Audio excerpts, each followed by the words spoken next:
Thank you so much. What a great day this has been so far. And I love this community, this growing community.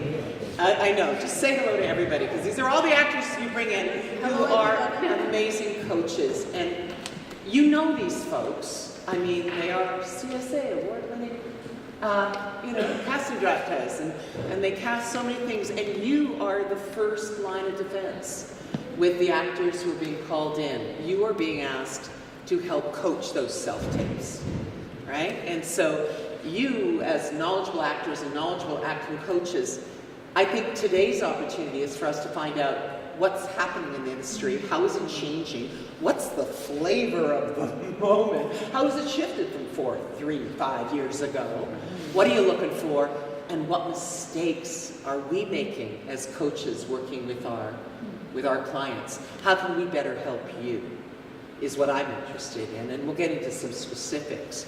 But we've got Sara Sheps from Man Casting.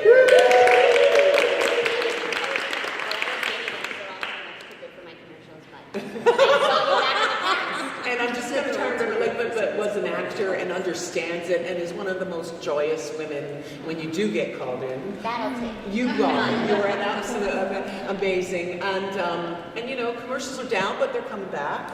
100%. They, not 100, about 60. Well, 100%. But you know, we have brought about, but you all coach non-union as well. So, but we have brought about 60%. I can't stop being actor girl. But we brought about 60% of the business back, and so we're absolutely going to talk about that. Jason, I mean, amazing. You and what? Like incredible.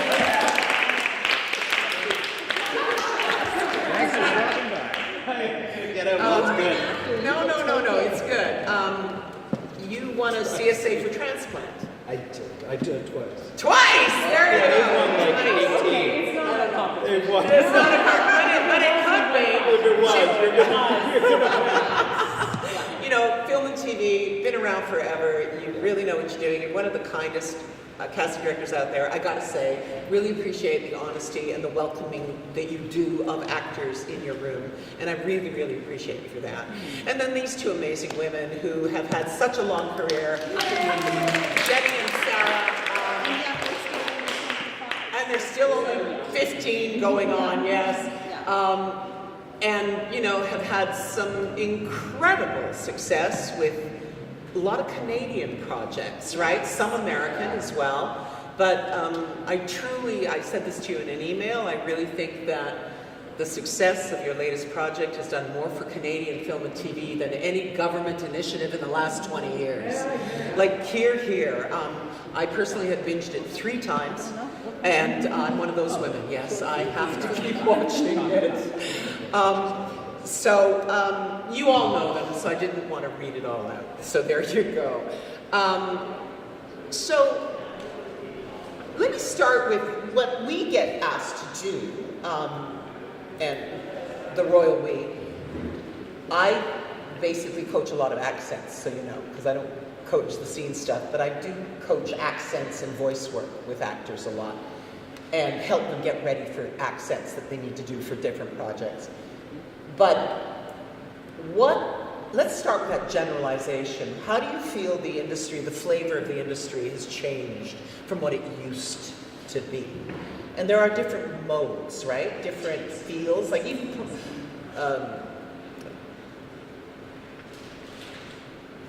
like hospital dramas, or what do you call those? Come on, guys. Procedurals. Thank you very much. That's the word I couldn't find. Procedurals. Yiddish is my first language. Anyway, you know, like even the flavor of those has changed these days. And the thing for me is that we as acting coaches helping read a script for the first time, a lot of our actors don't get the full script. So we're guessing and helping these young actors who are coming to us to try and find some insights. So I guess how have things changed, and then also what I think the next thing is, what's the biggest mistake you think that that is done that we could help correct for what you're looking for? Does that make sense, Jason? Should you start? Can you start? Oh, God. Yeah, we're in the middle. Well, I mean, of course, the seismic change was COVID, right? Yeah. Because that had us pivot everything in terms of casting. So self-tapes. Yeah, and also just us not being able to work as much with actors in the room, give them guidance, help them be better, help them deliver the tone that the creators are looking to hit. So that's made everything a lot more difficult. In some ways, it's streamlined the process. For me, that was always my very favorite part of the job was being in the room with the actors, just because I'm a real extrovert, much to the chagrin of my family. And so I would finish like a 3-4 hour session, and I would like have more energy leaving than I had going out. So, and I haven't been able to do that now for how long? How long? 5 years. Yeah, 5 years. It's been a long decade. Just sitting at home, watching self-tapes for hours and hours and hours and hours. And I don't like Zoom. That's another option that's been available to us, but I've always said Zoom only taketh. It does not giveth. It only taketh from us. And I think actors hate Zoom because it's a weird kind of technology. The kind of thing. delays, all that shit, yeah. Happily now, for callbacks and chemistry reads and that kind of thing, we're starting to do more and more of that, which is great. I was just in a room with a wonderful actress, Evelyn Beauchon. I'm sure you guys so it's starting to happen more and more. But yeah, that whole adjustment and what that's meant to actors has been profound, for sure.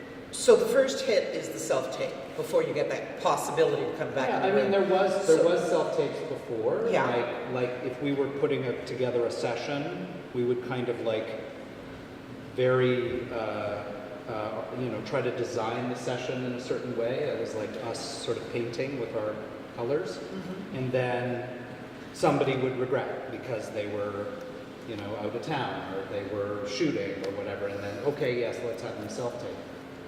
Right. But that was like the exception to the rule before, and now it's the rule, pretty much. So, so that has put an incredible burden on the actors and the coaches to deliver this. And so let me ask you about that, because a lot of people get really worried about what the quality of the camera, the quality of the light, although I've seen tapes from other coaches that have showed me where the lighting is terrible and they've still booked it. So how much does that concern you, or is it the acting? I think that's a complete fallacy. What is? This whole, you have to Have a studio run in your across house? the street, or have a studio, or film in your car, or have a costume, or it's all nonsense. This is all we care about, right? This is where we focus in.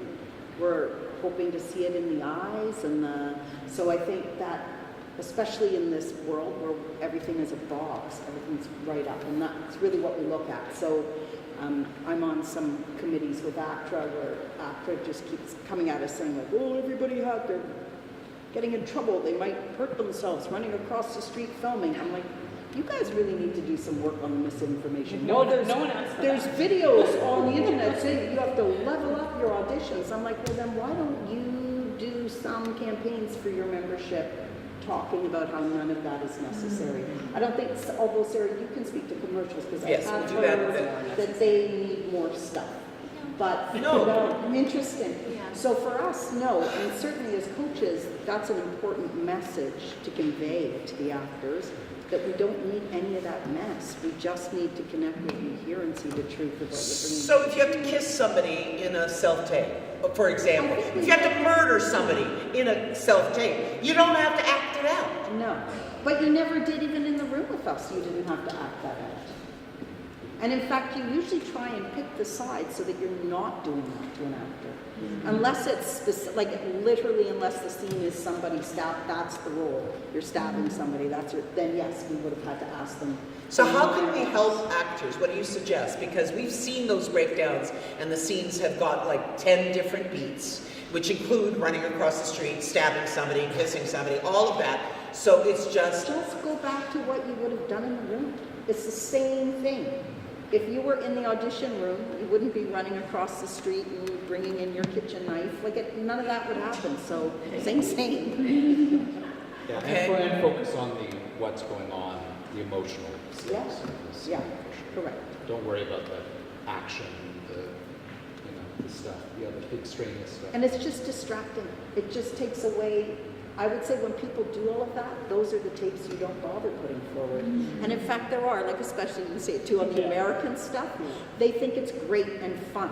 It's like a fun thing for them to watch. They never pick those people. Yeah, Kripke would always say on boys. I would send Kripke really big boys auditions because that's kind of the show, just for funsies. And he would always ring up and be like, "Oh my God, that's so great! Thank you so much for sending me." Anyways, we're not going to go with him because that was way too much. And I was like, right. So it's that's great and fun for him, but we're not trying to be here to make things fun for him. So what's the best piece of advice you could give these coaches in this room? Is to just bring it down.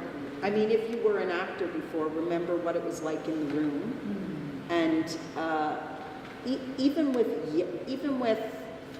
when you were auditioning for a show like The Boys, even though it's super big, they never want super big. They're going to direct you there on the day, but that isn't what they want in the room. So if you go too big, I keep seeing auditions where it's an angry scene and they're screaming and yelling, and I'm like, I can't send that. Nobody can see past the fact that you're just yelling.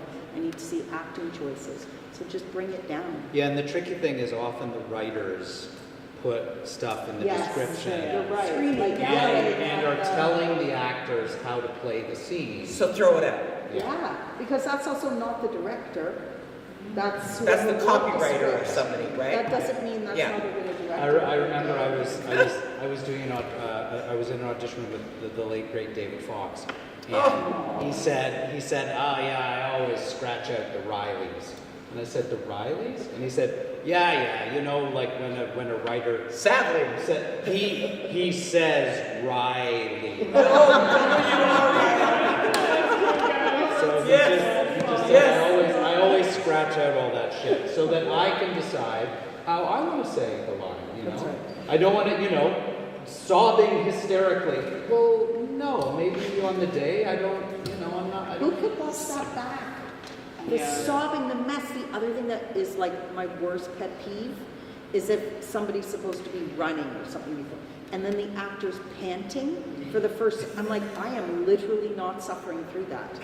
Nobody wants to watch you panting. Maybe in context on set in the scene, sure, but when you're watching yourself, you're like, oh my God, what? Nobody's watching past those first 3 seconds. It's not. So I think people just But forget. maybe for commercials, I keep Maybe. thinking it's So probably let me turn this because in commercials, Yes. we all know this.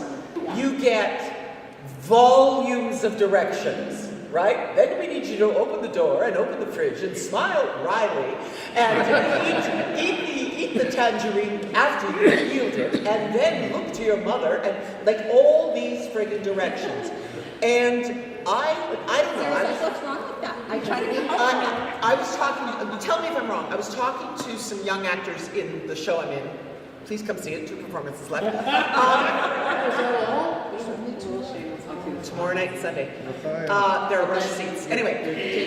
No, anyway, it doesn't matter. Whatever, we'll talk.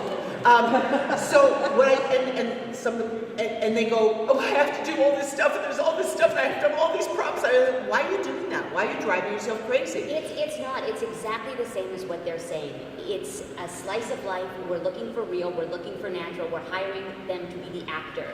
We're not hiring them to do props, costumes, wardrobe, crazy lighting.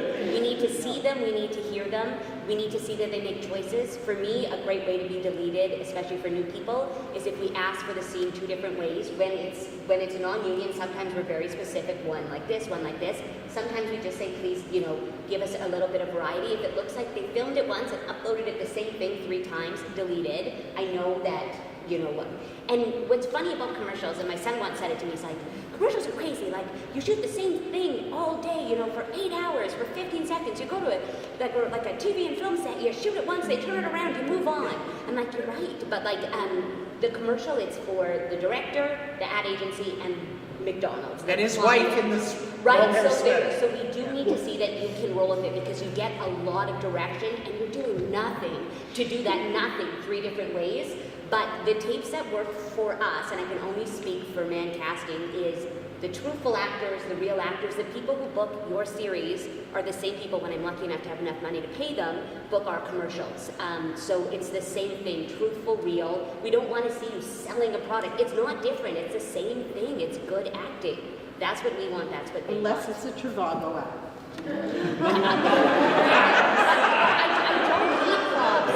I don't need props. I don't need you in a car. I don't need you in a playground. Yes, sometimes special skills. I do need to see kids kick a soccer ball, like that kind of stuff, because we can't do it in studio. In commercials, there's not a job where really I don't have recalls. You're coming into studio. If I need you to eat a McMuffin, I have the prop. If I need to see you in a specific wardrobe, I have rented it and I have it there.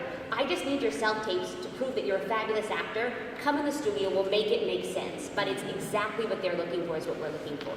So let me ask you then, if you want truthful, and it's from the perspective of coaching performers, right? And do you want us to give you what you ask for? Or my instinct, and maybe that's is to give you what I think I can offer, not what you've asked for. It's because my feeling is if there's 50, 75 tapes you're looking at and everybody's doing exactly what you've asked for. I think that the wonderful thing is that each individual is their own special snowflake. So bring yourself. Bring yourself. Yeah, that would be, because otherwise the camera is going to pick up and it's just going to look like a whole bunch of acting. Act by numbers. You know, and Yeah. the camera is like a truth serum seeker kind of thing. And if you're playing a whole bunch of stuff that's not authentic to you, it's going to see that and see through that. And have your talent watch commercials. It's like we all make fun of them, and I do too. But if you watch them, it's truthful, real acting. There are those special ones for Skittles, blah, blah, blah. But it's not people doing anything different than they're doing in a series. They're not so much now, but mostly they're good actors acting, you know, in truthful moments. And that's what this is, the same thing for a TV show, a movie, or a commercial. And that is a great point to coaches to say to the actors, you need to be watching everything. If the show's already on, you need to understand the genre or the style or the... Way back in the day, we used to cast hosts and some reality stuff. Remember when we were doing the Sheps? Yeah. And we had people like self-tape home chefs. I've never in my life. I couldn't, the tapes would come in and you watch, these were VHS that we're talking a long time ago. And the tapes would come in and people were like this. So then when I'm cooking, I like to, we kept looking at each other and going, would you watch you? Yeah. Like, are you kidding me right now? Are you actually watching what people are doing on TV? And would you watch that back and think, yeah, I'm tuning into that once a week, 100%. But and it's the same thing for like fiction shows. I think that especially when we were in the room a long time ago, people would come in on like a third season of a show, and they would have a very bizarre take on the show. Like, I would say, so you obviously watched it, right? Because it's been on the air for 3 seasons, and they were like, oh, I don't watch TV. I don't have cable at the time. It was cable. I don't have Netflix. Like, I've never watched. I don't have a TV. I don't have a TV is my favorite. And I'm like, but the problem is with that is that ultimately, like, once a show's been on the air long enough, you kind of know that you need to follow a certain formula. There's a just in terms model. of tone. Yeah, And there's a so tone. when people don't watch it, they come in blind. That's inevitably 9 times out of 10 not going to work for you. So we always say to people, do your homework. And that's the thing about, you know, coaching actors is to say to them, like, make sure if it's on the air you've watched it, or say it's like a showrunner who's done 5 other shows or something like that. Watch something they've done, because it will really inform you as the actor how to like put your best foot forward, which is half of the battle here. Yeah, because they don't often get to read the whole script. Yeah. But guess what? They've got this A like work. you know, they and, can look at. and now you can just go on the internet and you can like Yeah, watch up little clips watch and stuff. this. And for commercials, I mean, McDonald's has had the same ad agency forever. Watch a commercial from, unless it's a dramatic shift, you can always ask us who the director is. They all have reels online. We will always tell you, see their style. Why not? Okay, we're going to come back to that, but demo tapes, because there was a time when everybody needed a demo tape. They kind of do it, Dave. So that's what I want to ask. How useful are Because they? now that we're putting forward like Zoom or self-tape, Yeah.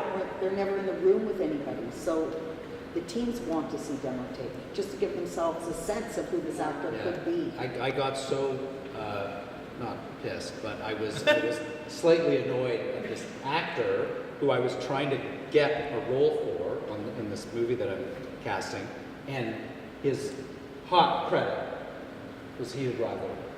And I was like, how is Heated Rivalry not on his...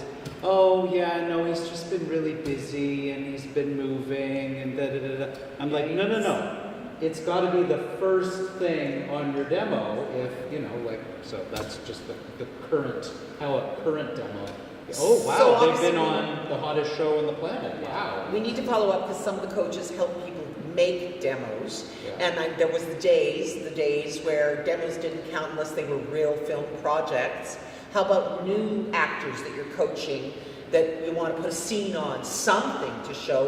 Is that useful at all? I do think these things matter. We've been They're casting useful for us. Yeah, we've been casting stuff in, like we've been looking at people in the U.S. And what's really interesting is with the U.S. when they pitch to you, they pitch like an actor to you, they also send recent self-tapes, like 3 or 4 recent self-tapes. And that informs me so much as to whether like something's better than 5 years ago. So in fact, I actually like to see that. So I think the agent sending recent self-tapes to us in casting if the person is new is really helpful. Like that is, I'd actually prefer that. I think that's Right now. interesting. But do Tapes. know, like, be careful. Yeah, you can't just send If it's out something where like you Heated NDAs. Rivalry where you're NDA, do not. Yeah, don't send that. Do not have them send that anywhere, but yeah. You know, that makes me think that there are some great auditions that I've booked or others I haven't, but great auditions. Keep them Yeah. and Yes. use them. Yeah. If it suits the next project, send that. Like once you have a Absolutely. reel that's really like extensive, you've worked for a million years Yeah. and you have great projects on there, you obviously don't need it. But for somebody new who's trying to break in, I think watching a recent self-tape really informs us, and Yeah. I found that so helpful in the project I've cast. Better than a class scene too. Yeah. Because sometimes those can be questionable, not because of the actor, but maybe who they're playing against or how it was shot. Or it feels a bit you know. monologue-y, I find, Yeah. like self-tapes. And also it's usually a show you know, or you're informed about a little bit, so it helps to put it in Yeah. context. So just to be really clear, because there's been so many directions thrown at us at coaches, don't make it longer than 3 minutes, don't make it longer than 4 minutes. They called me for a guest star on a Canadian TV show, and I didn't have, you know the story. Of course I know the And story. I I only edited the had reel. 18 minutes that I hadn't edited down yet to my reel, but I had just taken scenes from different projects, and that's all I could send, and I got the job. They watched the whole damn thing.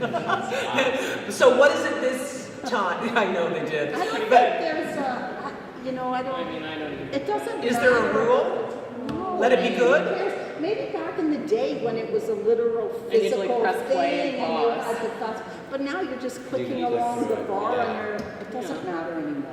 Just don't do the frickin' montages at the beginning to no some montage. song you don't have the rights to. Nobody cares. You with a gun, and then That you in the I mean, kitchen they're cooking. fun, and you in the- but we don't want they're really, unless again commercials are so fun. That's fine. Like always have to double check with our expert here. wouldn't know. But yeah, none of that. If you don't have a demo tape that actually has you acting on it, Okay. because those little montages of you on set, that's nice. I'm glad you were on set once. But unless you're actually acting, then send us a recent audition that actually tells us about your acting. That's it. And about you, not your co-star Exactly. in the scene. I think, Exactly. Yeah. Yeah. So, and we do coach some of us, some newish students, actors in the industry, in our studios, in our schools, in our institutions. A lot of them don't have agents, with respect to the great agents that are here. But a lot of them don't have agents. So, can they be seen by you folks? Me, yes. No. Without an agent? No. It's too much volume. Like, It we're has already nothing to dealing with do, yeah, it has nothing to do with like a stigma or you're not good enough to get an agent. That literally has nothing to do with it. We do not have time to wade through individual submissions.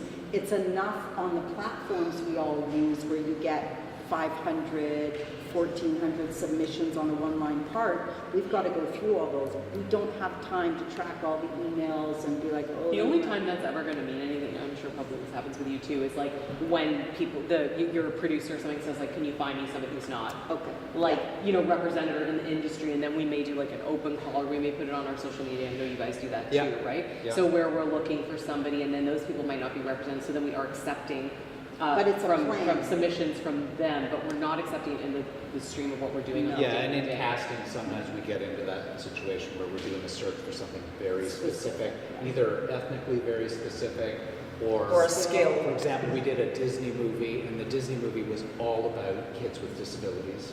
So I like we that. went way outside of the zone. And then you're asking for self-submissions. Yeah, Yes. and we went really viral and wide, and like had so much fun, like learning all the stories of all these kids. But our inboxes are bad enough. It's awful. It's It's like like- every day there's like especially- 35 new Especially emails with for heated rivalry, It's it's, well, exhausting. and the socials. And you should see our DMs. Like, there are probably 850 DMs Yeah. I've never even looked at that are all like, I want to be a heater graphic. I want to be. I'm just like, Yeah. nope. And it's just it's too much. Like, it's not like and no obviously one's we wish we Canadian. could. They're But, yeah. all from other parts Europe of the world. usually. Yeah. And you're like, I know you speak Russian, but no. But also no. We're gonna find something. Sorry. Yeah. I love that though. It's like, no, can't cast you, need to cast a local An actual Yeah. actor. Also an actual actor. An actor. Not just a Canadian, but Yeah. actually an actor. Not just Yeah. you because you want to be on the show or because Yeah, you play yeah. hockey or whatever nonsense Yeah. it is. Like, these are professional people who do this for a living. Yeah. We're always having to explain that, and I think it's so funny that we have to explain that. This is people's jobs every day. They act, and that's who we're looking for. Yeah. Yeah. Yeah. Wow, Yeah. wow. And let's go to commercials for a bit. What are the biggest mistakes people make on the commercials? Not watching their tapes back. It's still like, I don't, like, we just had one that I watched today where this kid is so good, it's a union job, and then she's screaming at her mother. She's like, I told you to do it. I'm like, oh. So now I can't put her, I mean, I could ask for a retake, but I don't think she's nice, so I don't want to. But I think if you watch through your tape, you'll catch it. If you're super bored, you'll catch that. If your audio's out of sync, like, same with them, I don't have time to email your agent and be like, sorry, there's no audio, like, delete it. Like, it's, Yeah. so I would say watch your videos. That's my biggest thing. Yeah. Which seems crazy, but I'm telling you. Seems crazy, but like when you No, decide to it's do amazing. your tape without your pants on. and Yeah, your or- pants- You've seen that? Oh, too many times. How very scenic. Or people leaving mistakes, like obvious Yeah, like obvious gaps. mistakes. And it's like, I guess they justify it by saying, well, that was the take that I emotionally, really got. No, it doesn't. No, as Do soon the actors watch their self-tapes back with the coaches? Like, do they? So I do. they, okay, I good. always, we We're edit, we assuming watch it, we Ah, make okay, sure, good. yeah. I mean, that's a great thing. 100%. Yeah. Because then the Or a coach, lot of like, well, this is shit, but so is the job, whatever, good enough. I'm like, cool. And all the time, like, it happens quite a bit. Because I get it, like, if you're a non-union actor right now in commercials, you are busy. If you're a good non-union actor, you're doing 7 tapes, sometimes an evening. So it's like, bang them out, you know what I mean? But still watch them. Because you can't put it forward when you're like, this is a piece of shit. Who cares? Send. But I think it's also important to understand that because, like, I mean, Jenny and I say this all the time, we'll be watching, like, thousands of tapes for one part, say, over the span of a week or whatever. And, if something comes up there that is, like, has mistakes in it or just looks like they phoned it in or whatever it is, like, that person's not getting sent. There is no time for that. So our expectation is we're doing our job to the best of our ability where we understand what we're looking for and we're going to watch your entire tape and we're interested and we're committing to you. So we expect in return that actors commit to us by actually putting their best foot forward. Don't phone it in. Like, I have actors phoning it in all the time and I'm like, no, I'm not Why sending would you. you do Forget it? it. It's not worth my time. Or someone who obviously has no idea what the project's about and is doing it completely wrong, or has just decided that, like, all these mistakes that I have in here, I don't have time to redo it, I'm just gonna send it, and, like, we're therefore not gonna put you forward. So I don't see how that's gonna or work. be cringe. We Don't ask for be you, cringe. like, we're asking for you, we want you to give us a good tape. And don't be dumb in your slate. Yeah, I know joking this around. seems minor, Have your cab but in this your is hand. actually huge. Okay. When people it's like when people used to be trouble in the room. They would come into the room, they'd be too familiar with the casting director. I had one guy come in, one time be very familiar, and when he left, the director looked at me and said, how long have you been fucking him? And I was like, oh. But That was back in the casting. That was couch back day, in though. the- So, I mean, you never know. I guess You it could could have never happen. known what was Yes. going on back then. but And now it's a clicker. Jason, am I right? but 100 days of time. I know nothing. But they would, they'd make a whole spiel during their slate or make trouble, like just all the time now. I think people are being told on social media, make something of your slate. sparkle. Do a special sparkle, throw in a line, do it, and I'm like, It's information. It's a slate. it's That's just what a slate. When they're like, hey, thanks for auditioning, you disability, and women always do this. And I'm like, don't do that. It so diminishes you as a human being, like just off, I see it all. And especially younger girls, oh, it's terrible. Anyway, the slate So is not. my question, what biggest mistakes are made are being answered Dumb right now. slates, dumb slates. It's, first of all, slate. When we Yeah. ask you to slate, but it's just information that we all need, and it isn't an opportunity to showcase your amazingness. That is not. Or introduce your pets. I don't want to meet your Oh, pets. yeah, you your know, pets. in a- And also label your tapes. I'm I sure don't. you guys get wrong tapes all the time. I'll Yeah. be watching McDonald's, I'm like, oh, Murdoch Mysteries. Yeah, like, it's we good. get But that. like, what am I supposed to do with that? because it's labeled Image 762. And I respect, like, agents are amazing. You're amazing. Busy. But how many tapes are you getting if your talent's not labeling it, and they're sending you 5 auditions on Monday morning at 10 a.m.? How are you going to know which one's Murdoch and which one's McDonald's? Like, just label the project. It will change your life. Wow. Wow. There I you should go. just let them keep going. Rant. You don't want to let us keep going. This is No, sit around for hours and just rail. So in today's world, this is a Samora question. Like, what makes this self-tape, the first time you look at us, feel current and in the world of today?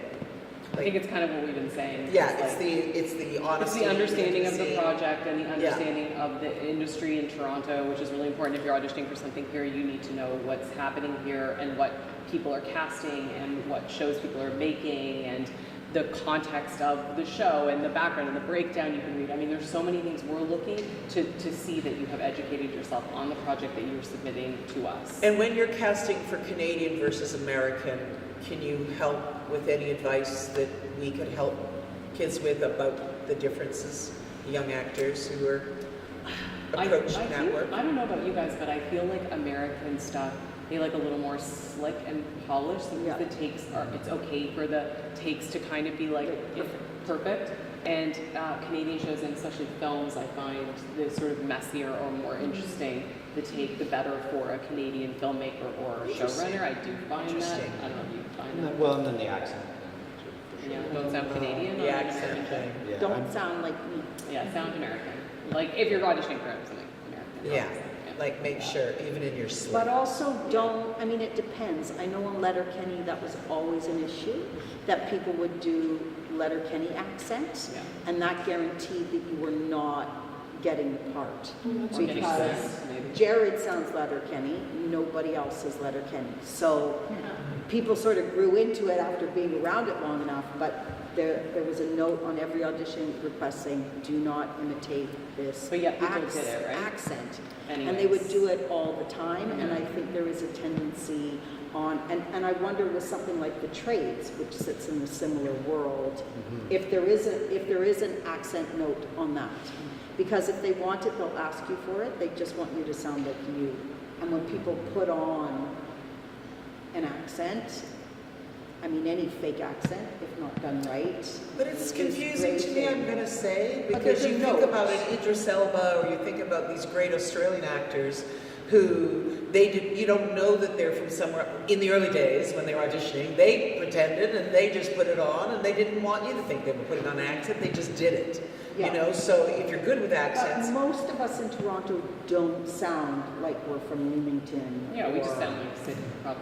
We sound like big city people. Yeah. You don't walk around talking to me like you're not. I mean, maybe we do. No, We just not- don't not sound- right. Totally You know, fine. like my cousins are from the Ottawa Valley, so like, Yeah. they grew up with it, but Yeah. most of us don't sound like that. So Right. when you do it on a tape, it's jarring unless you're asked for it. So I think on Okay. the Canadian stuff, I think people do lean into that a little bit. It's Well, and we doesn't go over well also get, Toronto has to stand in for New for York, everywhere else. Yeah. Chicago, Boston. Yeah. Yeah. So Yeah. sometimes we do have to And depending on the, like, I mean, maybe not even CBC anymore, but back in the day when we would do CBC shows, we would say, no, you're not big enough. Like, you actually can't be big bring enough. it up, bring it up. Like, just make it bigger, even bigger now, even like Little Mosque would be like, bigger, please. But I think generally in a tape, if you don't ground it, then everything feels like you're on the stage projecting,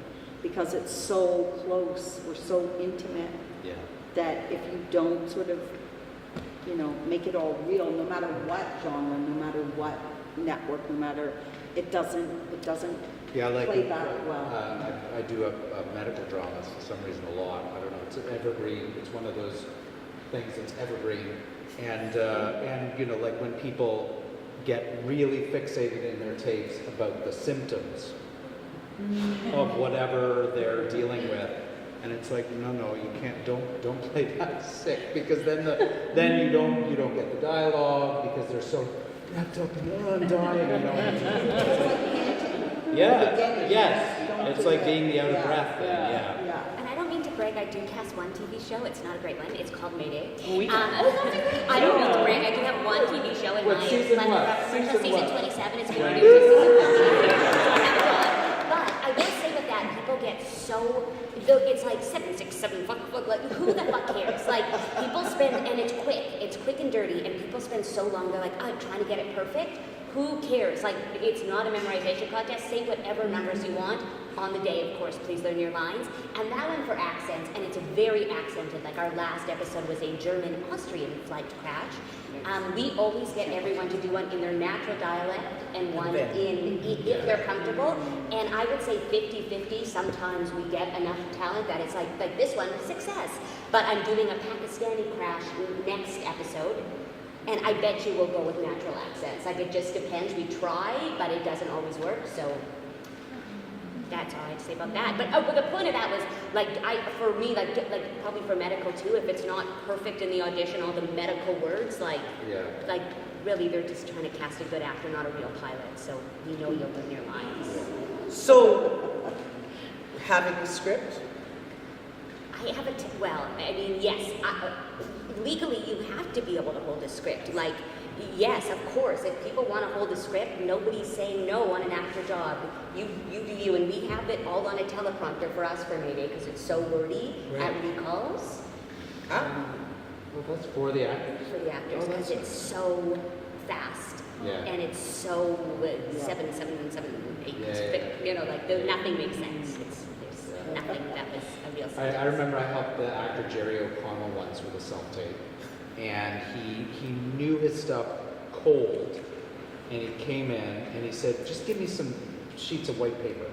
And he would just flash it up into the frame every now and again. It was this weird superstition that he had. Well, if they see that I still have the sides, then they're going to think I'm going to be even better when I'm off.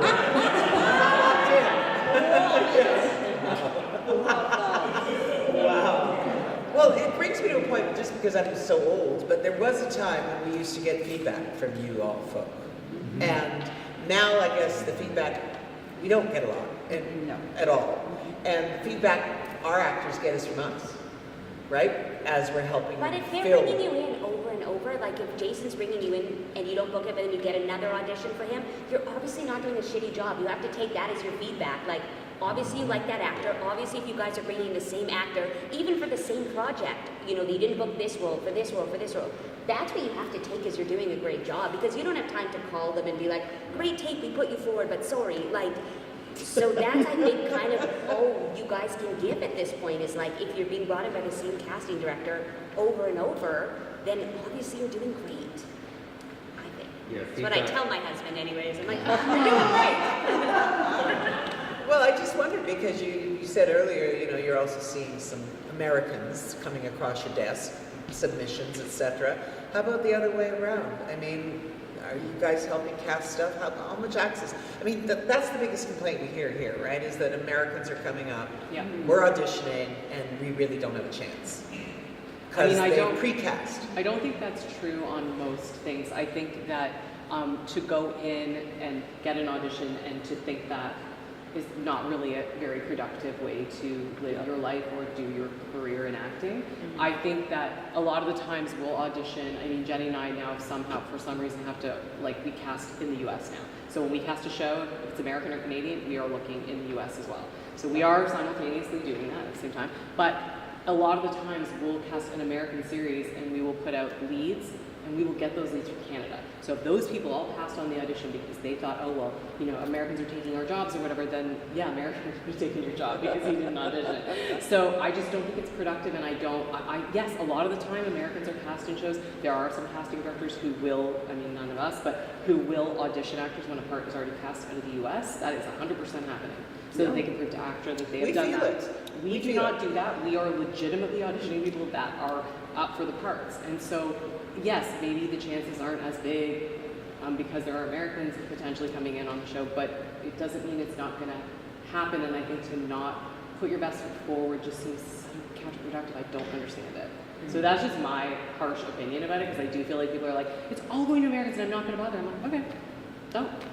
Then don't. Yeah. Like, that's, I mean, I really don't know what else we could say to make someone feel like. Yeah, I see a lot of online discourse. Yeah, there is. Actors A lot of that are really Yes. grumbly. Yes. And from where we sit, like, all we do is book Canadian. You know, like all day, all week, all month.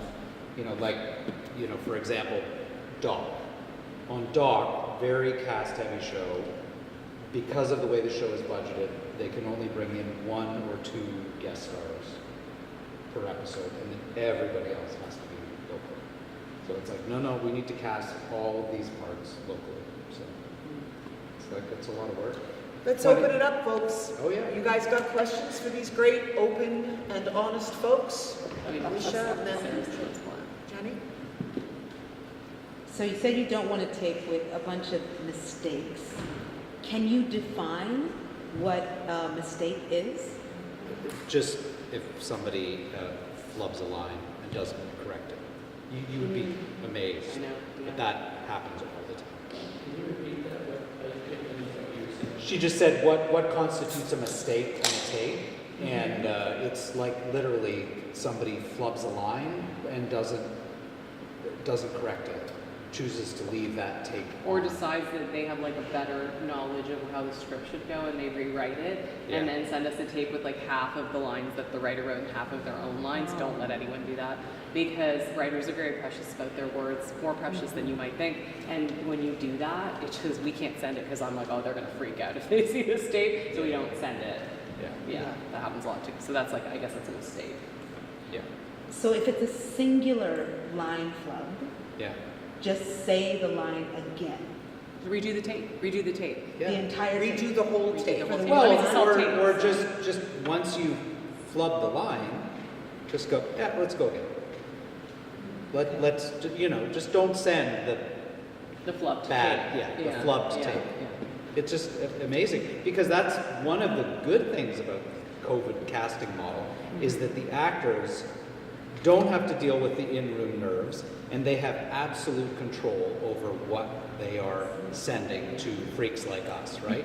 And so, you know, they can control every aspect of it, and they can say, let's do another one. Let me try that. Can we again." go, just a minute, Jenny, but can we go down that, just to be really specific? Yeah. I have actually gotten jobs where I've left a flub in. Yeah. But what I've done is, I know I flubbed it, and I just hold it, I go, okay, let's take that again. And I'm showing, I think, the producer, the director, if they like me, that I can save the tape. Yeah, see, I don't want that. You don't want that. I'm just being really specific to ask, okay? But this is the whole thing, right? There's so many casting directors and everybody's gonna Yeah. want, Jenny might be okay with that, Jason might be okay with that. I don't want that, I want a clean tape. Okay. So that's just, Curious to know. yeah. Yeah, I mean, we don't have the benefit of being with our creatives when they're watching to say, just ignore that. Like, Like, you know, we they're, know they're solid. Yeah, and, yeah. You know, that's stuff we used to do. you know, and sometimes sometimes there are creatives out there that don't have a lot of experience. Yeah, Like- really? Like, and I've like recently been working with a team where I'm just going, guys, you know, like their IMDb is like this, Yeah. you know, and so it's, you know, I remember doing callbacks, and the very, very young team, this was for a feature, and this was right after they opened things up and people could go into rooms for callbacks again. But people hadn't been in rooms for like a long time, right? And they were saying, I don't know, they seemed kind of nervous. Well, they haven't been in an audition room, you know, since March 2020. Give them a break. Yeah. Yeah. Janet Lazan, yes. Me, Sarah? Yeah. Oh my God, yes. So what you were saying about commercials is, keep it real, keep that. But what I work with mainly 20-year-olds who are still fairly new. What they're seeing on social media is this new trend of actors posting their auditions and then the commercial. And they're going, here's what I did. And what they're seeing is, so there's, I'll just say there's one victim's friend. Yeah. And the young actress did a pretty extensive, like 7 different location auditions. And so some of the young ones that I work with are like, am I supposed to do that? And I'm like, I don't think so, but okay. But she got hooked, the young actress who did that. And so And I was think that they're American? concerned, they're watching these social media things and going, I should be doing that. And I'm like, no, I don't think so. I don't think so, you're saying No. Again, hiring, some people, and there are a few actors who do this on every job, and I ask them, I'm like, why do you put so much effort in your audition? And they're like, I love it. This is what I'm an accountant by day. This makes me so happy. And I'm like, you go then. If this is, I need to see you. I need to hear you. That's it for tech. And then you need to be a good actor. And I never recommend posting anything on social media, even when it goes to air. People are so particular. It's all top secret, everything. So nobody wants to see I would be very wary to post anything on social media that wasn't a finished commercial that's already on TV or the web. But also, Jenny, that might have been an American. We can't always speak to what they want in America. Your people are here. We are Canadian casting directors telling you what works here in Canada. So it could be that Fisherman Friends thing was... And I pass on influencer jobs. That's not my world. I'm not a real person caster. I'm not an influencer caster. Other people are great at that. I'm not. So if there's jobs that come that way, I happily pass them along because I know where I'm good and where I'm not. So I can't speak on the influencer world because I know there's a whole world out there. I think the challenge for younger actors is they're being swayed by what they're seeing. I got this job because I did this. But also, I would question, that might all be part of the ad campaign. You just can't know that maybe that whole bit is because the ad just to agency's get eyeballs on it let's put this from the side. fake Wow. audition you didn't do, let's film it now, we'll put, you'll post it out. Because there's You all just this have to behind the question scenes stuff. It's on every everything. contract now. Wow. We're going to take behind the scenes. We're taking behind the scenes. I have to make sure it's on my breakdowns Yeah. if it is. You have to question all of it. Yeah. Wow. That's so helpful. Thank you. Michael, and then I see Lynn, and then we're coming. Yep. Thank you. Every time I ask different casting directors this question, I get slightly different answers because you all have your own preferences, and it's my job to know the difference between your preferences and your preferences and your preferences. I just have to. I want to come back to your question about mistakes, improvs, and changes. On an MOW, I can get away with changing the words a bunch more, bringing a lot more of myself to it than I would on a mainstream project. But on a mainstream project, let's say the line is, I don't know what you're talking about. I'm perfectly capable of adding the word look at the beginning of that. If I want to make a couple of changes, what I'll usually do is, and whether it's for me or for a client, I'll usually send in a clean version where I'm word perfect and another version where I've sprinkled a little of myself. And again, you may all give me different answers. One, am I nuts to even add those little sprinkles? And the second question is this, coming back to your question about mistakes. A lot of actors who have less experience have trouble memorizing a tremendous amount of material in the day or two that they have it. And what they've been taught by other teachers is just get the gist of it down for the audition. It's not a memorizing test. Be the character, don't worry, don't kill yourself over the words. And again, some casting directors will support that, and some people will say, well, no, now you're rewriting the writer's stuff and you're going to piss off the writer. I understand there's no simple answers to this, but I'm really interested in, you know, and Sarah, I've worked enough with you and commercials and stuff like that. I feel like I know what I can get away with in that world. We don't care. So I'm asking specifically Make it better. please. I think there's so many, not just casting director opinions, but there's so many versions of what will be tolerated. Adding look at the beginning of a sentence, nobody cares about that.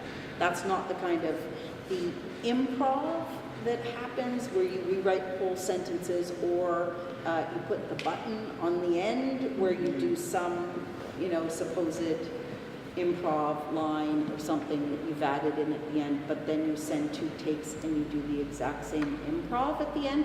That's now not improv, that's a plan you made. Right. And so then don't do the clean, you've always got to give us a clean.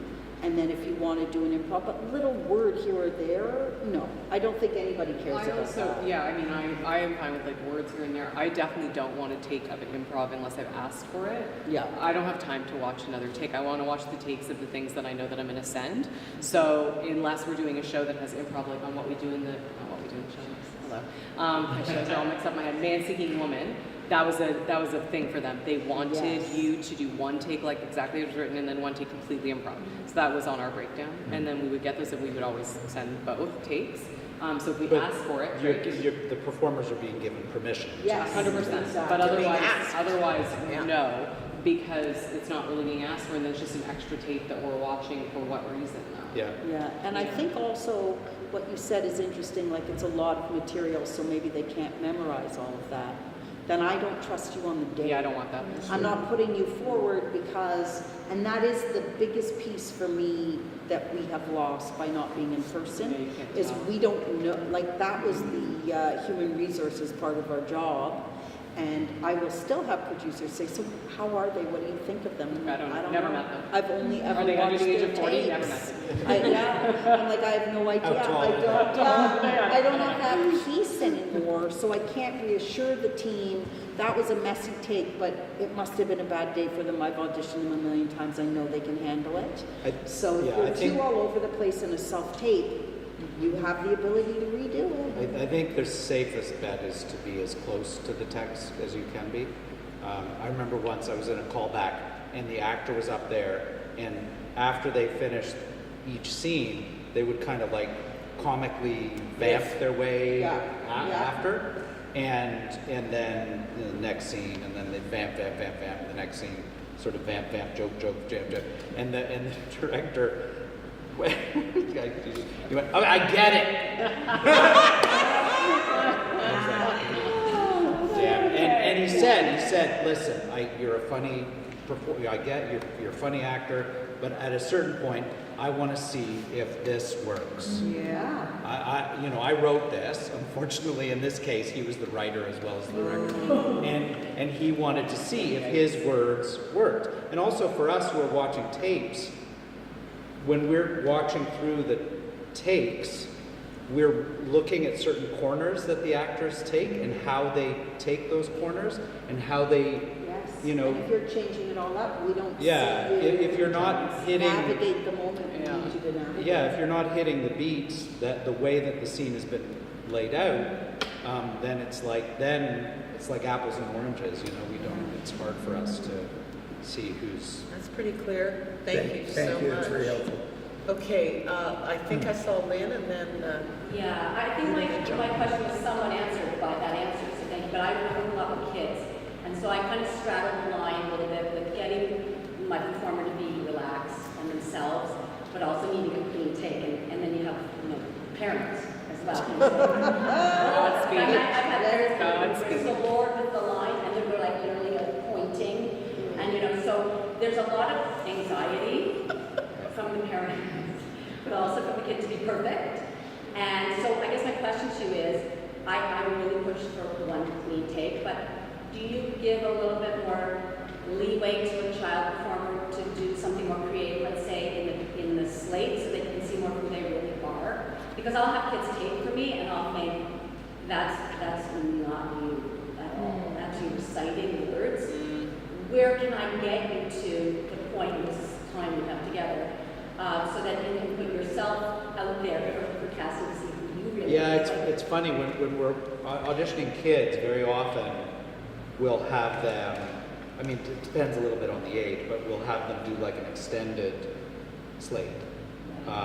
Just, tell us a little bit about yourself. Do you have any siblings? Do you have any pets? What do you like to do, when you're not in school? That kind of thing.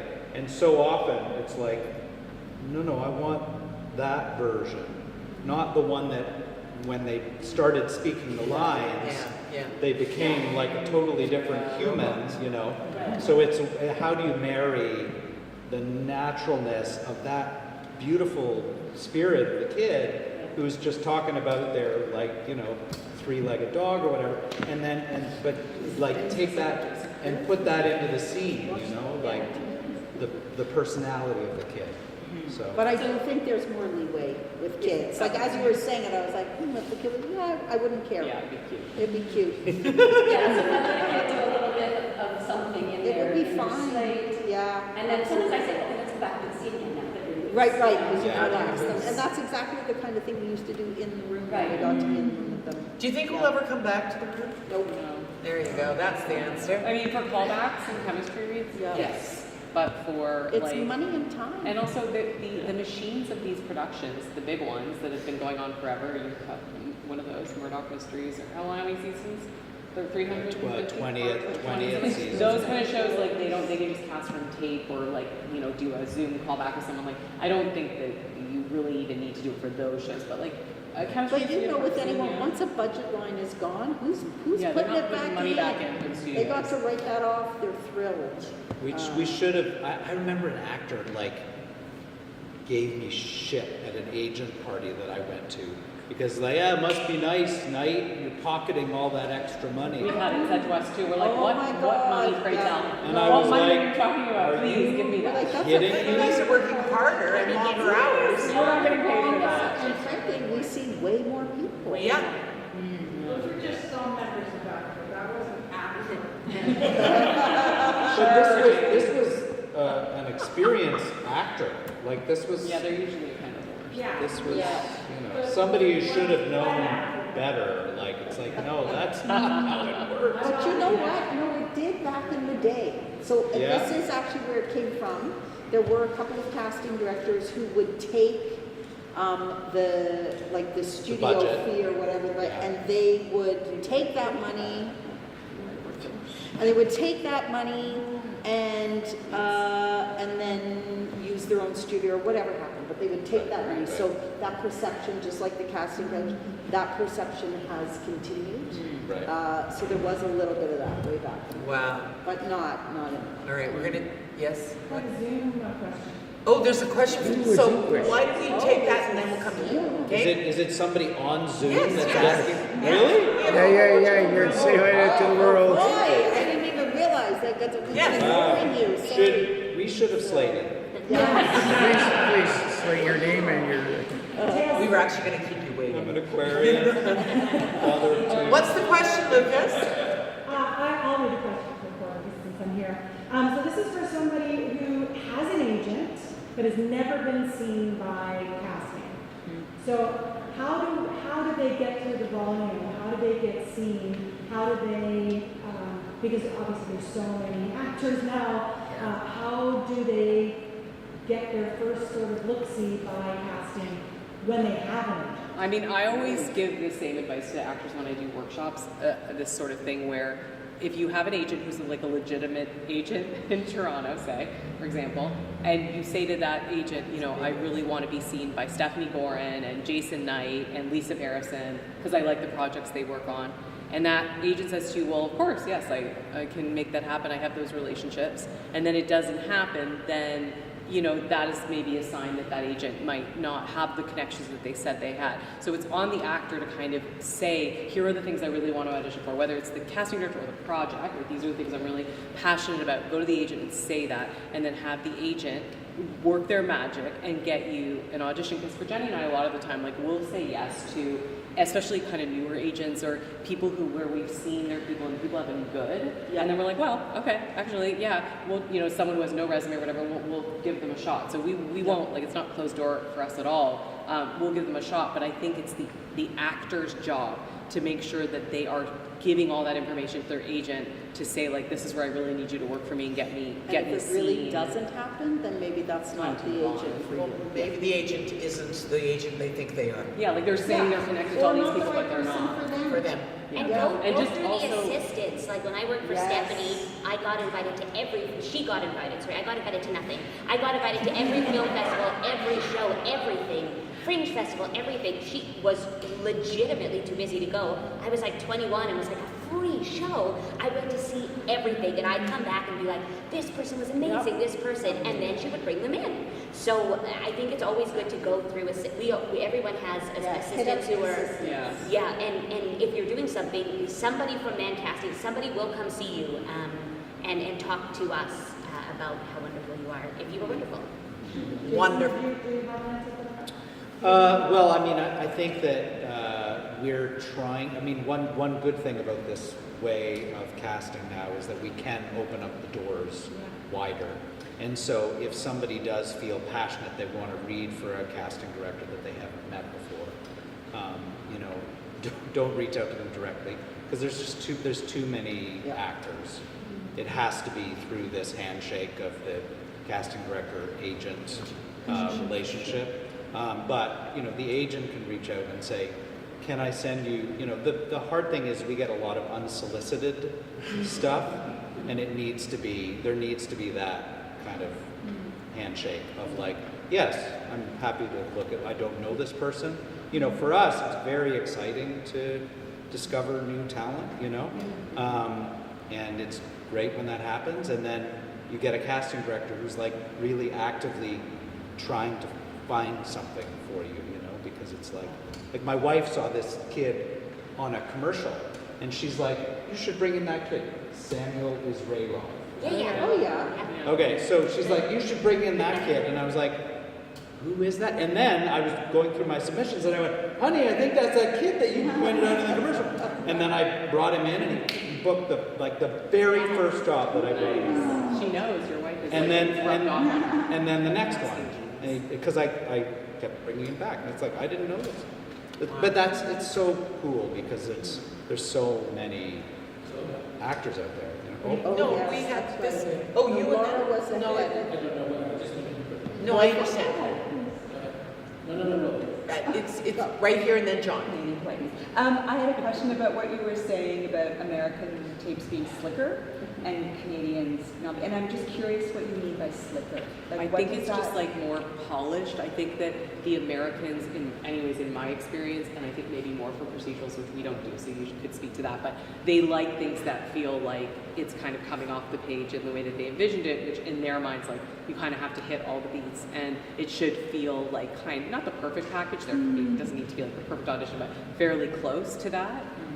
Which is more an American sensibility. I find they respond more to that, especially smaller parts. Like they really like with a small part where you're hitting. It's tight. It's tight. It's good. Tight's a good word. Whereas in the Canadian stuff, I feel like we just have so much more room to kind of like vibe a little and just like make it really grounded. And that isn't always the case with American stuff. It's not always going to be like that, obviously. But just from my the work we do on series, that is what they're looking for. Yeah, and I don't think we can worry too much about that as Canadians because it's just a different performance style. They're so much more self-assured. They're just like more in your face, and that includes like the way they act, Whereas, Canadians, we're a little bit more, but I think that can be a strength, like it's just more natural, more authentic, a little less showy, presentational, kind of like, this is how I want you to feel about my self-tape, it's just... John? I have two questions for you. So the first one is so that I can give you the actors for what you want better. I don't work as an acting coach, I work as a lab. So I get lots of submissions that says, we want it, this must be an authentic British accent. But Now, which British? That could be Northumberland, Yeah. Yorkshire, right? Well, hopefully they're saying RP No, they're or. not. They don't. Don't. They don't. I actually got one that did say, we want a really low-class street RP. Okay. Which is, But that doesn't make sense. very often it says a British accent, and so the actors call me and say, I need a British accent, I have no idea what it is, what is it? And I don't want to give you the wrong one. Generally I say, you must not read it and say, this sounds to me like you're looking for an RP. Yeah. So if RP is what the writer or producer or whoever it is that determines what the accent should be, can be more specific, especially if it's a British accent, that would help me a lot to be able to get the actor in the right accent. Because the last thing I want is for an actor to go in and end up doing the wrong British accent. Because the I think way there's it's two written- parts of that. If this is American, they have no fucking idea. It's like British. They literally don't know, and somebody can do the most horrific British accent. They're like, oh yeah, that sounds right. I'm like, no, that's terrible. Remember the one she was on Charlemagne sure English, do. where she said, I don't know, that was the worst British accent I've ever heard. I'm like, he's from the UK. He's from England. He's actually British. Like, I don't know how, what you're But I hearing. think a lot of it was so embarrassing. But I don't think it's just British. I think it's any accent. Sure. Yeah. but I When think they ask for Jewish, and I go, which? Wait, What do you I mean? can give you 20. Jewish. You know, which Jewish I accent? think that's the thing, though. I think it isn't always specific. It isn't even in the storyline. Like if we know, oh, it's Boston. If we're given a landmark, Yeah. but quite often it's just England. Just like, oh, it's Canada. We sound Yeah, different that's all right. over again. Same as America. So I think they just want a neutral. They just want London. Like they don't know more unless it's working class. They want Cockney or something. They just want a neutral. And yeah, you know it all, so that's why you're honing in. But the truth is, especially for the sake of the audition, as long as they actually sound like maybe they come from somewhere in England, that's good enough. Yeah, then well, they'll and you, get more and you specific. hear that they have a facility with Yeah. doing accents, you know. That's And then they'll hire you to coach them on set There anyway. you go. Yeah, good job. To get specific. Yeah. And do you want them to slate in their natural accent? Yeah.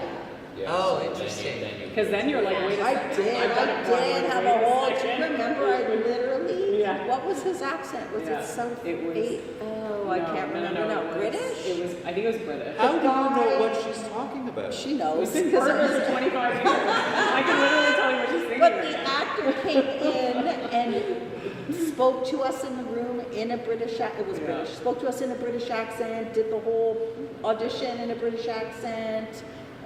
He did become someone. He Yes. was, yes. Yeah. And Oh, yeah. And then we were like, oh, we're not sure we want it British. So after the audition, I called the agent and I was like, could he maybe come back? Can he do like not in his British accent? And there was just silence on the phone. And I was like, because we're not sure we want, he's not British. I was like, what? Method acting. He's not what? And then he came back in and it just fell apart because he made this whole fiction to us by Yeah. coming in sounding Yeah, yeah, British, and it was flawless. But then he couldn't do it again because he was so embarrassed that he'd come in pretending. I always say to actors, like, if you're doing with an accent, prep it without an accent. Just Yeah. Yeah, definitely. Because like, Should they go and do, let's say, their slate in their normal? That's what Yeah. they said. That's Exactly, what because they we need to So hear they can hear the normal, difference. natural Yeah. accent. Or just Yeah. to show how impressive it is Yeah. that you can turn it on. That's not who you are. yeah, and also, prep, because I think that an actor preps a scene a certain way and they get sort of stuck in that way. But it's good to kind of think about it from different sort of angles so that so that when somebody gives you a note, you could maybe say to yourself, oh yeah, I practiced it that way last night, like I practiced it hurt.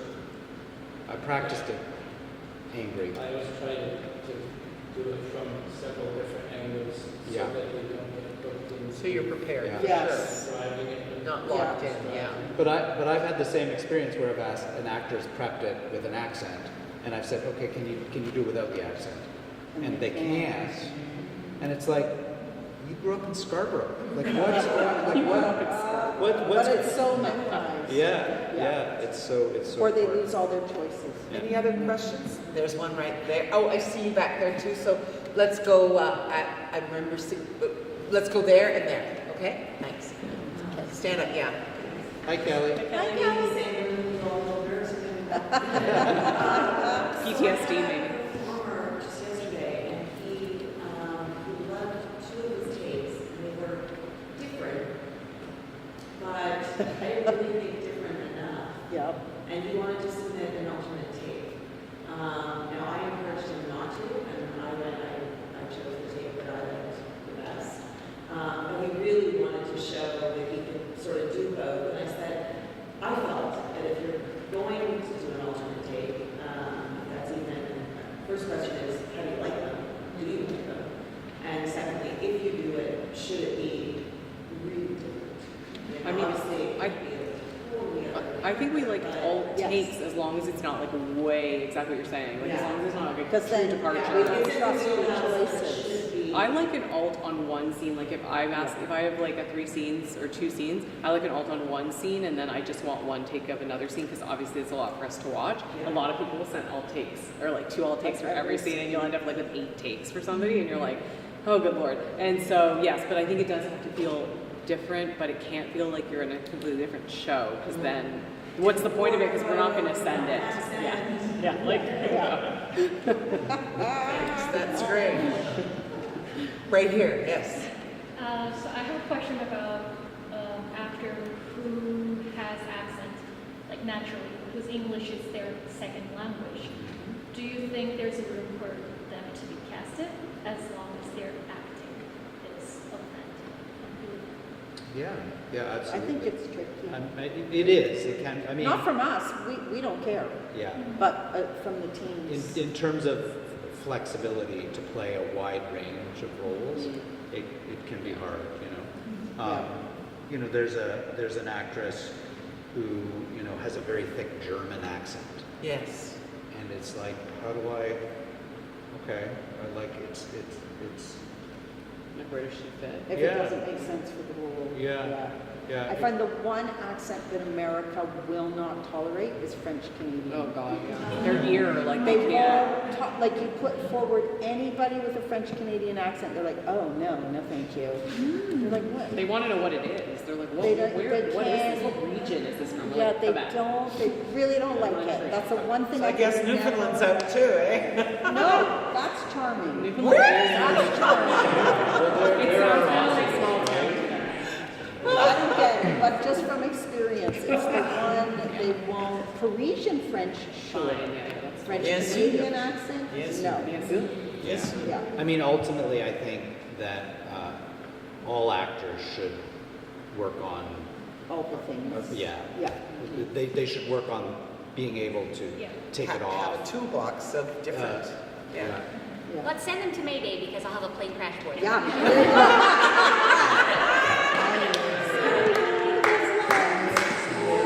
Kelly, did you have a little follow-up, Kelly?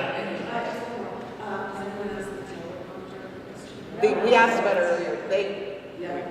No, wasn't a question. No, that was a big, sorry. Like No, cheating we- in your self-tapes with the teleprompter. Is that what you mean? Like, yeah. I'm not okay with this. What do you mean? Like when Well, people do- have like the but- apps, they're self-taping their lines right in front of them. Absolutely not. I don't know. A lot of people tape in my I mean, I guess people are good at hiding that. Yeah, you shouldn't notice. Otherwise, you would see. Oh, so maybe people are doing it and we just don't know, right? Yeah, you don't know. I don't care. If I don't know, I don't care. It's a new, instead of having the lines to glance down, they just glance and something they have right beside the camera. Well, I'm just going to be really honest. What I do is I print up 5 different pages, 32 fonts to 25 fonts. So all I need to do is go take a moment to just a beat to look down and go, actually what I wanted to say is here, and there's another one right there. And then I can get in my line, there's one right there. I do not learn lines until I got the job.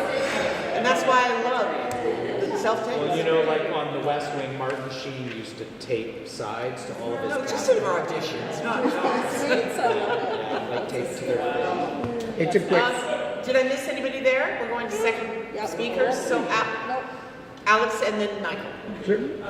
This is sort of for those sides that you get that are really action-based. And you say you don't want to see too much action, right? So it is open the fridge, smile, take a glass of orange juice, whatever. And you say you don't want all the mind and all that sort of thing. What are some of the, can you sort of suggest what is the crux of those kinds of scenes? This is commercial stuff, right? Well, it's in both, right? I mean, Well, very much so. You can have the one-line policeman who just walks through the station that says, "Good, Sarge," and then heads off. So, what are those kinds of, what are you looking for in the spark that says, this is a real person, this is an authentic person, this is what I want to see on the day? When they can't run free. Right? You don't want them.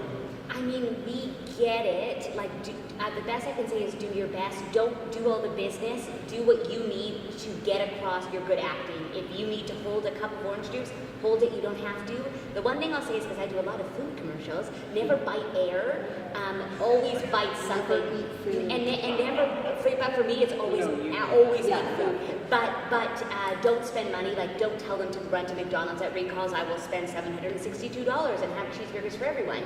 But always buy food. But commercials are different. Use what you need to give your best performance. But no, I don't care what you're doing with props and stuff. I really only care about your acting. So when I hear that, I hear see the moment when you see the orange juice and you love it. Yeah.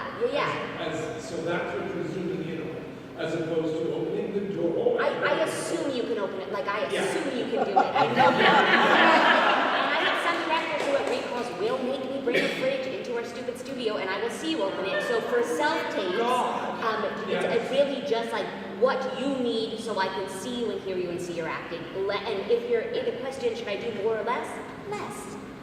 Well, and for us, when we're auditioning like a "they went that way" role, which is what we call it, it's like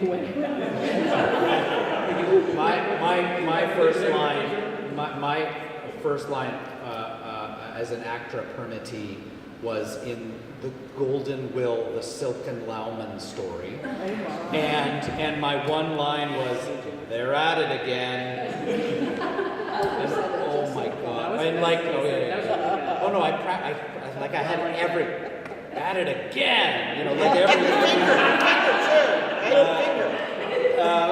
But you know, like for those kinds of parts, we're really just looking for a truthful moment. I am amazed though when people audition for those small parts and they just give me one single take, and it's like, yeah, you're like, give me a couple on that. No, I want to spend. I want to see you do it 3 different ways. I want to spend like at least 30 seconds with you. So give me a couple variations of that one kind of, you know. Give me bored, you know. Give me like with a little bit of stage, with a little energy. But I do think too, when you think about if you do walk across the scene, you know, for that, then we didn't ever see your face. That's one of the things, and I've noticed recently, when I first started working with John Buchan, he said to me, when people are too old for a part, the women will put their hair in pigtails, and the guys will wear baseball hats backwards. I have never worn pigtails. It was so true. He was so right about it. And now I'm finding with self-tapes, when people are too old, I'm now noticing, because everything we're shooting, like everything we're working on right now is looking for people sort of like 22 to 28. So we keep getting, you know, 35, 36-year-olds taping for things, and I've noticed the new trend. No, it's not even baseball hats. They look down. You never get to see their face full forward, and they sort of they go way too close or something, and they cut the top of their head off, or just things that throw you off a little, and I'm kind of like, I'm doing this, and I'm trying to see their face, because they play everything down here to sort of avoid the truth of their face. But doesn't it stun you when you're looking for like teen kind of age, and you're auditioning like 20-somethings, that these guys don't shave? Yeah, yes. And they have like full, like, yes. Never would a 17-year-old. And like Ginny and Georgia, we all need like everybody playing like high school age. And it's like, guys, Shame. I can't, like, it's gonna grow back, like, it'll grow, it's you know, it's only 2 days of growth anyway, so. They were just on Walmart, that's why. There you go. I'm really sad knowing that 35 is too old because I guess I'm relegated to 35 is too old if you're playing 22. dead grandmothers. I don't know. Anyway, it's all good. I mean, you're guessing yourself now. I don't know. We're not nothing to do with it. What are numbers like now? You had said something about 1,300 people for the They Went That Way as far as submissions. How many submissions are you getting for roles? How many tapes will you see for a role? We all kind of want to know that, and I know that probably changes every year or so. It depends on the project. No, it depends on, I guess, what it is, size of role, like actor role, so like what did you call it? Go that way kind of role? That way. So those, I think, I mean, I don't know, we're getting about 300 submissions. Holy shit. We're seeing 20 to 30. Are all the agents able to Jenny's the submit? worst. I'm like, Jenny, stop seeing people. I have to cut her off. I put in like 40 or 50 I have to people, cut her off. and then I have to watch And them then I say, all. you know, you have to watch all Sarah's those people. yelling at me, and I'm Stop like, doing that. oh, So, stop it. I don't do that. I'm pretty like, I'm cutthroat. It I'm depends. like 10 people It and I'm was done. 8 to 15. It also right? depends on the team that we're working with, because like, on one show that I work on, They want like 5 yeah, choices. Yeah, the showrunner said to me, so, you know, you're gonna watch my, and you're gonna send me, well, look, you're gonna send me 5 per role? You're gonna send me 5 per role. Yeah, I'm I like, just had it said to me. I Don't send chihuahua. too many. That's brutal math. Well, it's you just know? getting it down from like all those great It's people so you saw hard to try to to figure out the choose. top 5. That's Yeah. Can all You know, the and agents also- submit to you guys? Like, Because, so you no, explain that though. So, because what would you rather have? Like 10. Yeah, 10, 12. Oh, you want to send in more people. I mean, this is like Got a it. smaller part. If we're dealing with leads, we're probably going to send by, at the end of the day, in a few rounds, we're probably going to send them about 100, 150 people for series leads, series regular, series recurrings. And in that case, like on an American breakdown, we will get 11,000 submissions for one lead, and in Oi. Canada, about 600. Yeah. and are they all actor members and stuff? Or are you also getting like the agents? No, we get like the ones that I call Mark Hollis View. Everything. You just Mark Yeah, Hollis View, Mark yeah. Hollis View. Oh, I mean, I don't do that. I actually. But it's also, it's like we want to, you know, when we're sending choices to our teams, we want to give them a little kind of this version of the character and a little kind of this version of the character, you know, to try to give them some shape. And so that's where our jobs are creative, which you know, our jobs are like hugely administrative and logistical, and dealing with like egos and personalities. But that work is like, that's when we can be creative and really bring out the brush and kind of, so to do that with 5 is like, yeah, that's really low. Wow. That's crazy. It is, We need I at least 10. thank you for, oh my gosh. Thank you. So we've got a good 7-8 minutes left, so let's go for it. Janny and John? Just wondering what the numbers of commercials are. Oh God, bad. Because like lots and lots. Like some agents that are not that are pay-to-play agents that have access to Breakdown Express will submit 500 people for one role. It could be a union job. I'll get 500 kids on a McDonald's commercial. So the numbers are massive in commercials, but we know the talent. Like it's easy. Like I can go through it pretty fast, and we see a lot more. We get a ton of submissions, not a lot of great ones, but some solid ones, and then we have the ability to bring in more. I could bring in 50 to sometimes 65 per role. And then we watch everything, and by we I mean people who work at Night Casting who are fabulous, watch everything, and we will kill some takes that are just terrible.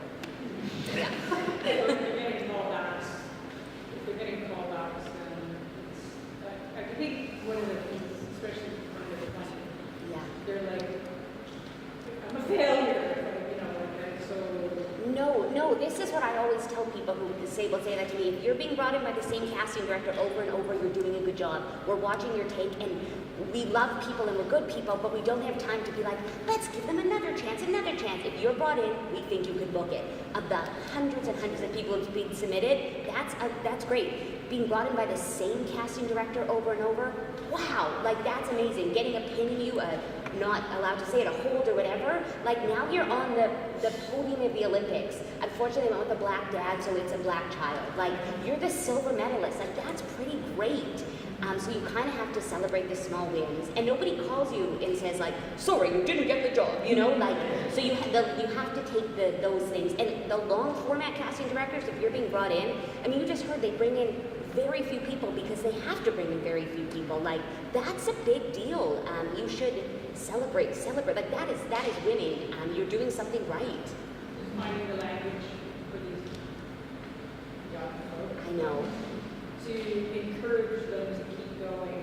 And If they keep getting auditions, they're doing something That's right. Because we're not that nice to be like, they suck. They're not going to bring in people who They just can't. They just can't. Yeah. Yeah. So John and then. I have a question that's kind of aimed at just about your business and when you're doing service production and the position you're put in. Because I've seen this on a number of shows that I've been coaching on. Most recently in a feature where we were doing rehearsals. I was in with the number 1 and number 2. We were doing rehearsals with the writer director at the same time. This was Bookie, John? Yeah. And they were looking for number 4, for example, on the call sheet. And the director said, well, we've got this local guy that is really good, we really like. But we're looking, and so they were asking the other 2 actors, can you think of anybody for this part?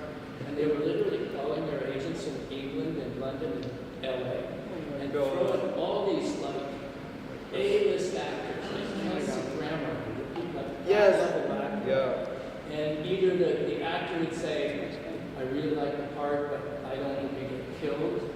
That's not my brand. Or they would say things like, I'm not available on this. And I asked him, who's your local guy? And he told me. And I said, I've worked with him twice. He's great. I can coach him. I know he can take the accent. Take it. Use it. He's good. Like, whenever I could, I was pushing for the local guy. And the sense was sort of like, until practically the day before he had to shoot. Yeah. They were, and I kept saying every time there were more questions, I go, local guy, local guy. And finally, so they said, I guess we'll have to go with him. And I mean, he knocked it out of the park. Right. He was terrified of what he had to suddenly learn, literally, overnight practically. Well, and it took so, sorry, I was casting this movie, and Sean doesn't like to audition, but he eventually was coaxed by someone into auditioning, and he came in and just like and he had to switch murder. accents from what they first wanted to what he wanted. Yeah. And he was going through a lot of other stuff in his life at the same time, but I mean, he knocked it out of the park. Right. But it's the question of, because I got the sense that they sort of almost had a shadow cast of Canadians that they were ready to use, and it felt like if we really can't get an American here, we'll... I think we're devalued all the time. Yeah. There's so much disrespect when you're working with the teens. Like, I don't know if it's not every show. No. But quite often we'll be on a show and you just want to scream. Yeah. They just don't care. They don't care if they hire even one Canadian. When they hire them, they act like it's a miracle if they're any good. Like, oh my God, they were actually good. It's enraging. Came out of the day of working with these actors, very experienced actors, and said, you know, John, we've got some really good actors up here. You know, you really do. I said, what the fuck did you expect? You know, we just don't get the same exposure you do. But yes, we do. Yeah. And in so that I just case, wondered how for you as casting people, do you have that sense of like sometimes where you say you're yelling at them saying, this person is perfect with your audition? Yeah. Just because it's not. Yeah, that was a bit of a special case because when they sent us the script, a wonderful character actor named Bill Camp was attached already, and then Bill Camp fell out because of scheduling conflicts, but that role was the writer-director's favorite role in the piece. And he felt tremendous pressure from the powers that be to have a name in that part. So then they were getting me to, like, can you check Sean Bean's availability? Can you get on the phone with Kelsey Grammer's agent? Like, it was crazy. But it was so nice because it worked out, you know, like it worked out and Sean did it and he's going to be great in the movie. And but yeah, it was, no fun. No fun for Sean for a long time because he was waiting, you know, so. We're a minute away from our time, so I'm just, is that your hand up as well? Oh, okay.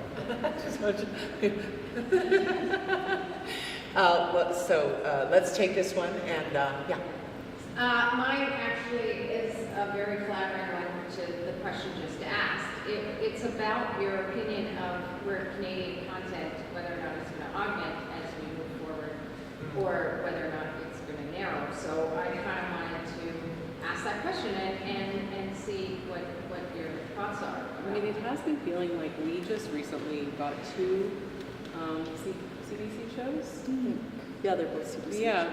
and that, like, we've not been getting, like, truly Canadian shows besides, obviously, Heated Rivalry, but most of our shows are, like, you're either American or it's Canadian film we work a lot on.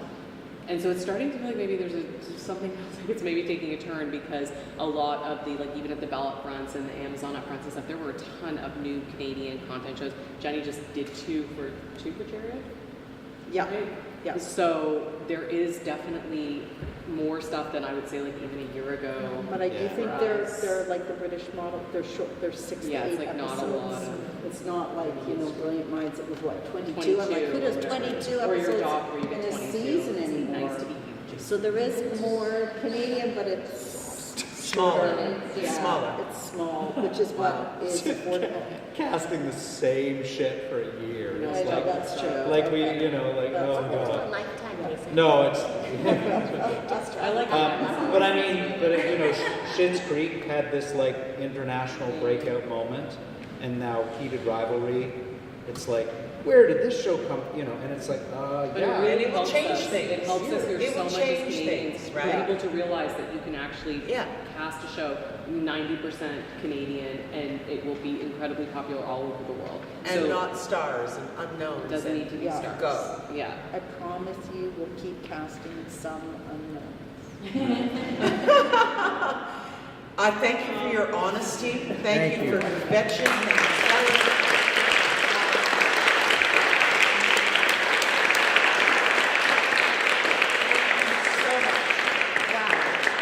That was incredible. Yeah, I'm really Yeah. grateful, and it's just so important that you came and that you could talk to us about this stuff. It's really important.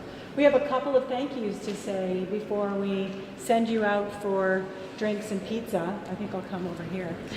People can see. We'll open up your frame a little bit. Huh? Yeah. Can I be Jenny? Yeah, definitely. We have to thank a bunch of people. Obviously, these beautiful people, whatever their names are.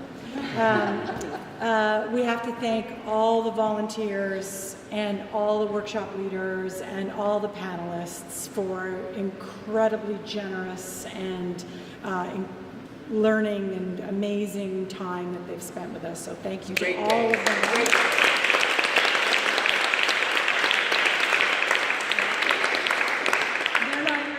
Because they're so busy, but we have to thank Willow, who's our front of house, and Secrete, who is her partner, who's been here all day with her. Incredible. We have to thank David, who's also just Mr. Wonderful. I can say that because I'm married to him. But he's just done so much behind the scenes. We have to thank Lucas, our Zoom manager, and bartender. Michael, for all the tech work that you've done on this project. It's just been amazing. Mike and St. Anne's Parish for just being incredible. All our incredible sponsors. Thank you, Meridian and AFBS, and all the little sponsors that we got from all the studios and all the from AFBS and all the ACTRAs and everything. Creative Arts. Creative Arts. All It's the just, branches. it's yeah. incredible how much people value this association and value us coming together to have these kinds of conversations with each other, because we can actually make the industry better if we work together, and we have these conversations more often. We can make it a better place. Sometimes it feels really lonely, not only to be an actor, but to be an acting coach teaching actors who are feeling lonely. It can be a really isolating thing, and so being able to have this kind of community and have these kind of conversations is just vital in this like post-COVID self-take. What did you call it? You called it something amazing. The post-COVID era. Don't ask him to repeat. Watch it back. Roll it back. Roll it back. Roll it back. Roll the tape. We have pizza. I think it's here. They're kind of stuck in the Dundas West nightmare that's out there. But we have Craig's Cookies, and North Henderson Brewery has given us a bunch of stuff. So you can please just stay with us, have some social time, get to know each other, have a drink. And it's just been so awesome. And I'm really grateful that you all came to share it with us. Thank you. Thank you, everyone.